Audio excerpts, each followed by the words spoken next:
Welcome back into the Sports Source. This segment brought to you by Daniel Hood Roofing. Folks, just one last reminder. The big storm came through a couple of weeks ago. If you felt you had storm damage to your roof, wind damage, hail damage, whatever, it's time to call Daniel Hood Roofing right now. If you take too long to get an inspection, insurance companies will try to get out of paying. Bob laughs. We're having insurance issues, are we, Bob? And Daniel Hood helping you with them. They'll try and get out of paying for the repair or the replacement. Call Daniel Hood Roofing, as Bob did, and he can help you. They can help you replace a roof or anything else that's gone wrong at your home. But they specialize there in roofs. That's who you call them for. Can I add one thing? Sure. If you're in good hands, you're in better hands with Daniel. Leave it at that. There's a client I'll never have on this show. All right. Very good. Daniel Hood Roofing. All right. Tennessee raising ticket prices on some, dropping them on others, but overall it's a net positive in ticket prices for Tennessee. Yet this is the non-conference schedule they're going to give you next year. Virginia and Nashville, followed by Austin Peay from the FCS, followed by UTSA, and I'm going to guess there is a big percentage of viewers of my show who do not know what UTSA is. That is Texas San Antonio. I'm not trying to insult anybody. That's just, I don't think many people know what the heck a UTSA is. They're the Roadrunners, by the way. Frisco Bowl champions. You're in good hands with USTA. Yeah. That's right. And then finally, UConn, possibly the worst program in the FBS right now, who Vanderbilt beat last year. So I wanted to see, how does this compare to when we started 20 years ago? Let's look at the 2003 schedule. On the left, you see that Tennessee played Fresno State, Marshall, Duke, and Miami. Well, just to be clear about these Fresno State and Marshall, that was Pat Hill's era. Fresno State was 35-18 and had been to 4 straight bowls in the 4 years before Tennessee played them. Marshall had 2 11-win seasons. They were 43-9 the previous 4 years with 4 bowls. Duke was god-awful, 5-41, and they bring the whole thing down. At Miami, 44-6, 4 straight bowls. Your non-conference slate, 4 games with a 63% win percentage. They'd been to 12 bowls combined, no FCS foes. And then there's what you're paying for next year. Virginia, 28-21 the last 4 years, 2 bowl games. Austin Peay isn't even at your level. UTSA, 26-24, 2 bowl games. They've been Division I for about 10 years. UConn, 7-41. So you've gone from 63% winning percentage to 41, 12 bowls to 4, no FCS foes to 1.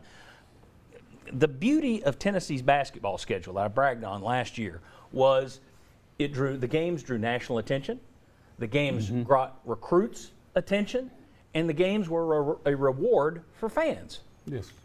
Any of those games next year draw national attention, draw recruits' attention, or are a reward for fans? Virginia and Nashville, maybe? Yes. A reward? I mean, there'll be fewer games on, so maybe it'll get some more attention. But in terms of the draw, No. I'm not getting I'm not talking about time slot. Right. I'm talking about Americans who would care. Right. And I don't think many of those are going to be. I don't think there's going to be a lot of them. Do you? No, I mean, compared if that's the best of the slate, people are going to watch it because it's early in the season. But to your point, no, it's not a draw. Well, maybe that's the key. Tennessee should just schedule all their games on Friday, and they'll be the most interesting team in the world. Thoughts, No, guys? I just don't find any of those games intriguing. No, I don't either, really. Virginia gives you the best chance to be intriguing, but no, that's not a very attractive schedule. And I do think when you're asking fans to pay a lot more money, that they should expect more. Watch the attendance numbers, too. The attendance last year, there were a lot of games last year where there were about 50,000 in the stands. You're going to have some of that again. Listen to your attendance numbers. Because the 50,000 in the stands. Yeah, the in the attendance numbers stands. they throw out are always 95,000. It's tickets paid. So I'm saying that's right. in the stands, And distinguishing that. Jimmy, if you Google that, college football attendance has declined for 7 straight years. And these schedules are a big reason for that.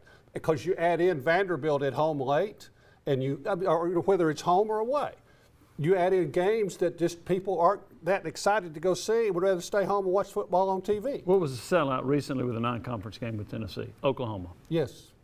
Oklahoma. You played Clemson, you would pretty much sell it out, right? Mm-hmm.